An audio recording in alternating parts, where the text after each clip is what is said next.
ஹல்லேலூயா. கர்த்தராகிய இயேசு நாமத்தில் இவ்வளோ வாழ்த்து வரவேற்கிறேன். இந்த வேளையில் நம் மத்தேயு 8:28 உடைக்காக நீங்கள் கவலைப்படுகிறது என்ன? காட்டு புஷ்பங்களை எப்படி வளர்கிறது என்று கவனித்து பாருங்கள். அவைகள் உழைக்கிறதும் இல்லை, நூட்கிறதும் இல்லை.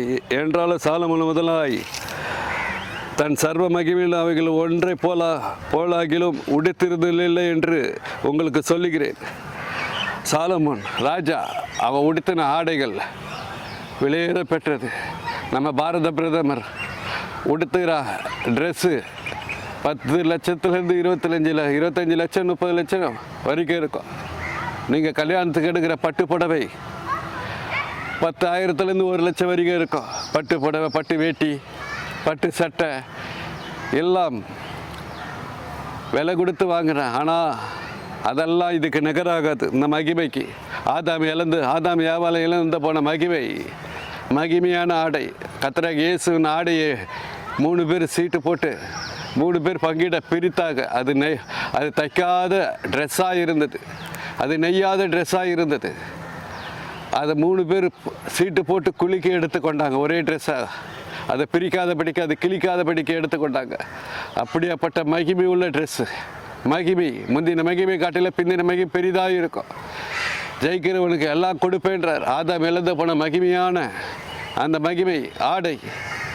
பூவை பாருங்க, புறாவை பாருங்க, மயிலை பாருங்க, ஒவ்வொரு பூவை பாருங்க, எப்படி மகிமை உடுத்தி இருக்கிறார். அது நூட்கிறது தைக்காத ட்ரெஸ்ஸு. அதை போல் நம்மளுக்கும் மகிமை தருவார். ஆதாம் இழந்து போன மகிமை ஜெயிக்கிறவனுக்கு நான் எல்லாம் தருவேன்னு சொல்லியிருக்கிறார். மகிமையான ட்ரெஸ்ஸு. வெளிப்படுத்தல் 12 படி, வெளிப்படுத்தல் 2:3 படி ஜெயிக்கிறவனுக்கு நான் எல்லாம் தருவேன். 7 சபை 7 கண்டங்களுக்கு சொல்லியிருக்கிறார்.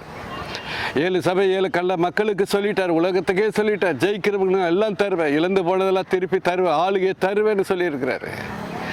நம்ம பரிசுத்தமாக ஆண்டவர் அண்டிக் கொள்ளணும். பரிசுத்த அலங்காரத்தோடு கர்த்தரை தொழுது விடணும். அவர் பாதத்தை முத்தமிடணும். எப்போதும் அவரை நோக்கி ஜெபித்து கொண்டு இருக்கிற 100 பாடுகள் போதும்.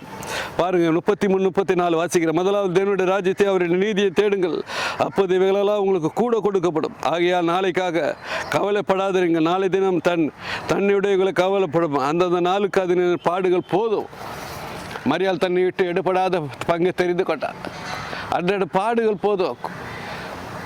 விழித்திருந்து செபிங்க, வேதத்தை வாசிங்க, தியானம் பண்ணுங்க, எப்போதும் ஜெபிங்க, ஆண்டவர் சமூகத்தை நாடுங்க, காலத்தை பிரயோஜனப்படுத்தி கொள்ளுங்க, பாத புத்தமிடுங்க, குமாரனை அண்டிக் கொள்ளுங்க. பிதாவை குமாரனை மகிமைப்படுத்த என் ஜனங்கள் என்னை துதியை சொல்லி வருவார் என்று சொல்லியிருக்கிறபடி நம்ம அவரை துதிக்கணும், அவரை பாடணும், அவர் உயர்த்தணும். எப்போதும் அவரை துதிக்கும் போது, பாடிக்கொண்டு இருக்கும்போது அவர் நம்மளை மகிமையில் எடுத்துக்கொள்வார். நியாயம் தீர்ப்பு நாளில் அவர் எடுத்துக்கொள்வார். ஹல்லேலூயா, ஹல்லேலூயா. நம்ம எப்போது ஜெபிப்போம், அந்த மகிமையான ஆடையை வாங்குவோம். ஆதாம் இழந்து போன மகிமையை வாங்குவோம். ஹல்லேலூயா.